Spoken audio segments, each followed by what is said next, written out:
अस्सलाम वालेकुम नाज़रीन, देवसा उर्दू के साथ आपका मेज़बान अली नौम अज़हर हाज़िर खिदमत है।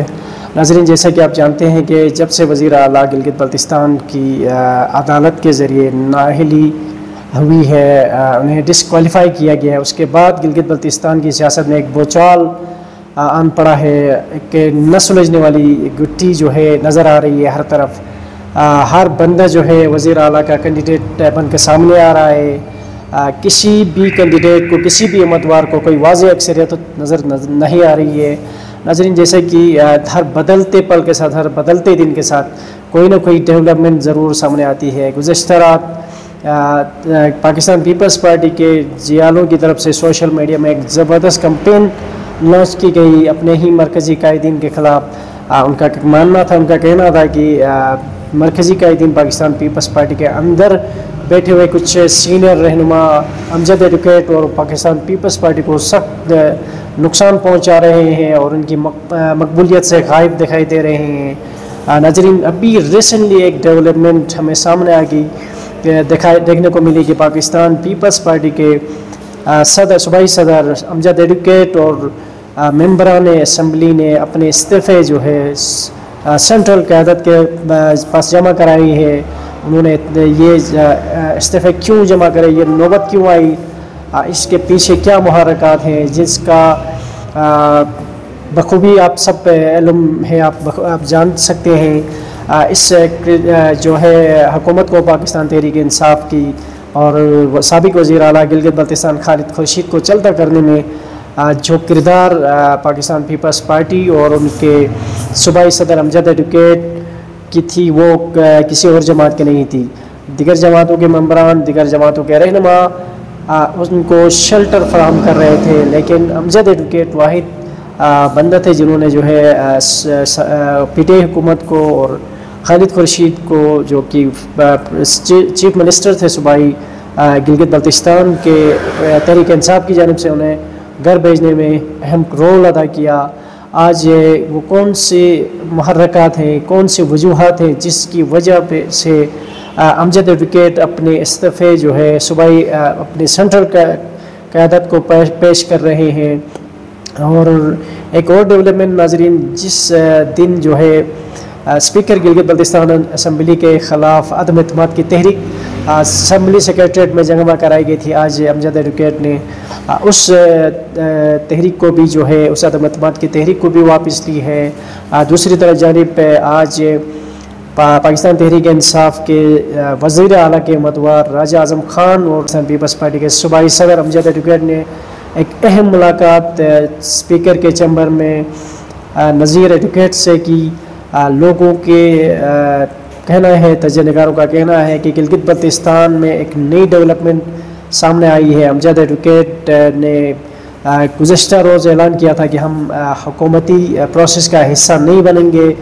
जब से प्राइम मिनिस्टर की जानिब से, नून लीग की जानिब से हाजी गुलबर को as a CM candidate nominate किया था, उसके बाद पाकिस्तान पीपल्स पार्टी और पाकिस्तान मुस्लिम लीग नून में शदीद इख्तलाफ के बाद अब पाकिस्तान पीपल्स पार्टी के अंदरूनी इख्तलाफात भी खुल के सामने आ रहे हैं।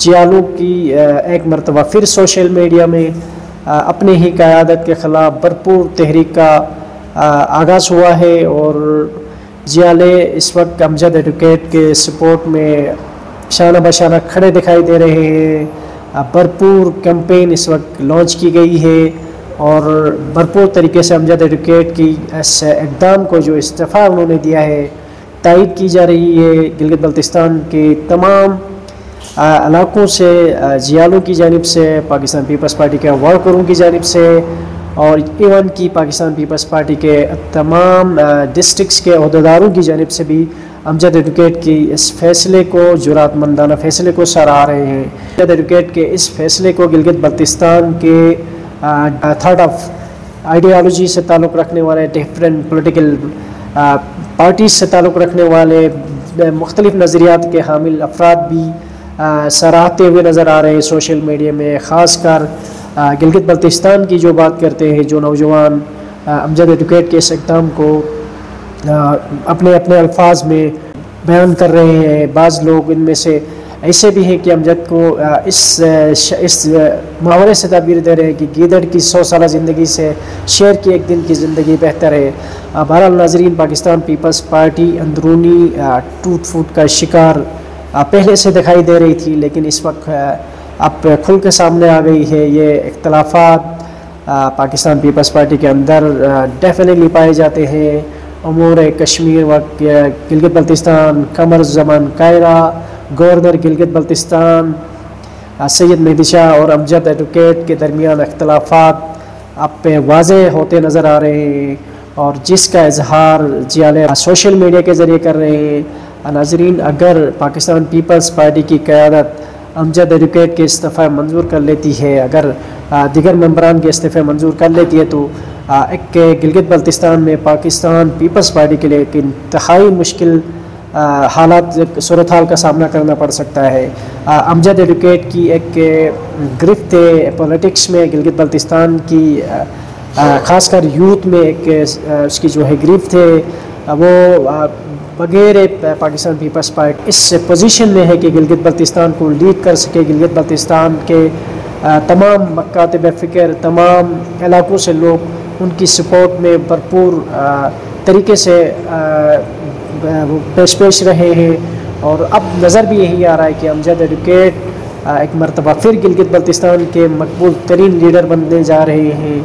अगर पाकिस्तान पीपल्स पार्टी की क़यादत उनके इस्तीफ़े अगर मंजूर नहीं करती है, तो क्या ऑप्शन है पाकिस्तान पीपल्स पार्टी के पास? क्या Pakistan Peoples Party Amjad advocate और दिगर जो है मेंबरान असम्बली के जो खदशात थे, जिन रहनुमाओं की इंटरफेरेंस से, जिनकी मुदाखलत से इस इक़दाम की तरफ जा रहे हैं, क्या उन्हें हटाया जाएगा? नाज़रीन, एक और डेवलपमेंट ये है कि आज हल्का 2 गिलगित की फ़तहुल्लाह ख़ान और जमील अहमद एडवोकेट के दरमियान जो केस चल रहा था उनकी इलेक्शन ट्रिब्यूनल में, उस केस की भी आज जो है बहस मुकम्मल हो गई है, और 12 तारीख को उसका भी फ़ैसला है। तो देखना ये है कि नाज़रीन, आने वाला वक्त क्या सामने लेके आता है।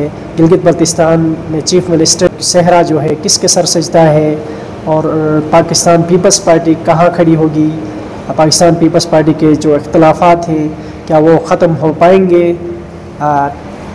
नाज़रीन, आज के लिए इतना ही।